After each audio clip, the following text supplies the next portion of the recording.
ماہ محرم میں کچھ لوگوں کا طریقہ کار ہے کہ وہ اس مہینے کو سوگ کا مہینہ بناتے ہیں اور اس میں ماتمی جلوس نکالتے ہیں، مجالس اعضاء منعقد کرتے ہیں۔ کس وجہ سے کہ اس مہینے کی 10 تاریخ کو سیدنا حسین رضی اللہ تعالیٰ عنہ جو رسول کریم صلی اللہ علیہ وسلم کے نواسے ہیں، آپ کی سب سے چہیتی بیٹی فاطمہ رضی اللہ تعالیٰ عنہ کے بیٹے ہیں، ان کی شہادت پیش آئی۔ تو ان کی شہادت کی مناسبت سے ہر سال جب بھی یہ مہینہ آتا ہے اور خصوصاً 10 محرم کو یہ ماتمی جلوس اور مجالس اعضاء اور ماتم اور سینہ کو بھی کرنا اور پیٹنا اور چیخنا چلانا اور یہ ساری چیزیں ہوتی ہیں۔ کوئی شک نہیں کہ یہ کام کرنے والے اس کام کے پیچھے جس چیز کا کور لیتے ہیں وہ یہ ہے کہ وہ آل بیت سے محبت اور خصوصاً سیدنا حسین رضی اللہ تعالیٰ عنہ سے محبت کا اظہار۔ لیکن ہمارا دین اپنے خیالات کا نام نہیں ہے، دین جو ہے وہ اللہ، اس کے رسول صلی اللہ علیہ وسلم کی باتوں کا، ان کے فرمان کا نام ہے۔ تو ہم دیکھتے ہیں اس حوالے سے کہ کیا کسی غمی پر، کسی مصیبت پر، کسی فوتگی پر،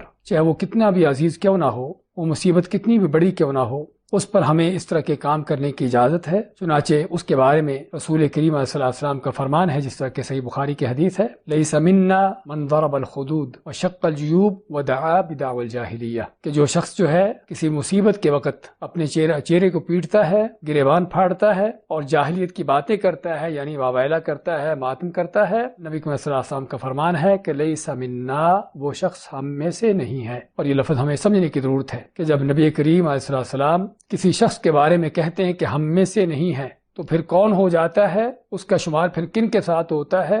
اسے سمجھنے کی ضرورت ہے۔ تو ہمیں اس حدیث سے پتہ چلتا ہے کہ یہ کام کرنے والے کون لوگ ہیں، کہ جن کے بارے میں نبی صلی اللہ علیہ وسلم کا فرمان ہے کہ لیس منا، کہ یہ لوگ ہم میں سے نہیں ہیں، اسلام ان سے بری ہے اور یہ اسلام سے بری ہیں۔ کیوں؟ کس لیے؟ اس طرح کے غلط کام کر کے، جاہلیت کے کام کر کے، اور اسلام کے اندر ان چیزوں کی کوئی اجازت نہیں ہے۔ امام حسین رضی اللہ تعالیٰ عنہ کو تو شہید ہوئے تقریباً 1400 سال کے قریب ہو رہے ہیں، لیکن میت سامنے بھی کیوں نہ پڑی ہو اور کتنا بھی عزیز کیوں نہ ہو، وہاں بھی نوحہ کنا کرنا، چیخنا چلانا اور سینہ کو بھی کرنا، ان چیزوں کی اجازت نہیں ہے۔ ہاں، آنسو بہا سکتا ہے آدمی۔ نبی اکرم صلی اللہ علیہ وسلم کے بیٹے ابراہیم فوت ہوتے ہیں، آپ اس کو گود میں لیے ہوئے ہیں، آپ کی آنکھوں سے آنسو جاری ہیں، اور ساتھ کیا فرماتے ہیں کہ اے ابراہیم، تیری فوت ہونے پر ہمارا دل غمزدہ ہے، ہم پریشان ہیں، لیکن ہم زبان سے وہی بات کہیں گے کہ جس پر ہمارا اللہ راضی ہے۔ تو یہ وہ سنت ہے کہ جو نبی اکرم صلی اللہ علیہ وسلم نے امت کے لیے قائم کی ہے کہ ایک طبی طور پر غم کا اظہار کرتے ہوئے آنسو بہا سکتا ہے آدمی، لیکن زبان سے کوئی ان کے واویلا کرنا اور سینہ کو بھی کرنا، گلے پھاڑنا، یہ وہ چیزیں ہیں کہ جو اسلام کے خلاف ہیں، صبر کے خلاف ہیں۔ اسلام ہمیں اس بات کی اجازت نہیں دیتا۔ تو اس لیے ہمیں اس بات کو سمجھنے کی ضرورت ہے کہ پہلی بات تو میت سامنے بھی پڑی ہو تب بھی ہمیں ایسے موقعوں پر جو ہے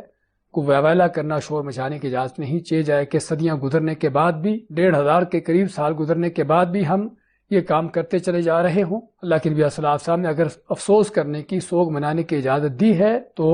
وہ صرف عورتوں کو اجازت دی ہے، اور وہ بھی 3 دن کے لیے۔ تو چنانچہ اللہ کے نبی صلی اللہ علیہ وسلم کا فرمان ہے دوسری حدیث میں کہ کسی عورت کو اجازت نہیں کہ کسی کے مرنے پر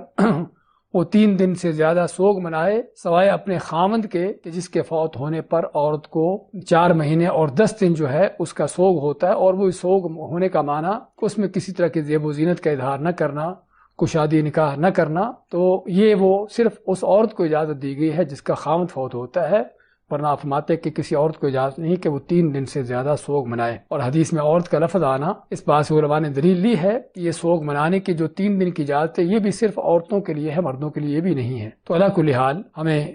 ان سازشوں کو سمجھنے کی ضرورت ہے کہ جو اسلام کے خلاف چل رہی ہیں، اور لوگوں کو اصل کام جو کرنے والے ہیں قرآن و سنت کے، ان سے ہٹا کر ان ماتموں پر اور ان سوگوں پر اور ان تعزیتوں پر لگا دینا حقیقت میں اسلام کے سراسر خلاف چیزیں ہیں۔ نہ تو اسلام نے اس کی اجازت دی ہے، اور نہ ہی اسلام کے یہ چیزیں کسی لحاظ سے اس کے مطابق ہیں۔ اللہ تعالی ہم کو دین کی سمجھ عطا فرمائے اور اس طرح کی خرافات سے بچنے کی اور دور رہنے کی توفیق دے۔ وصلی اللہ وسلم علی نبینا محمد۔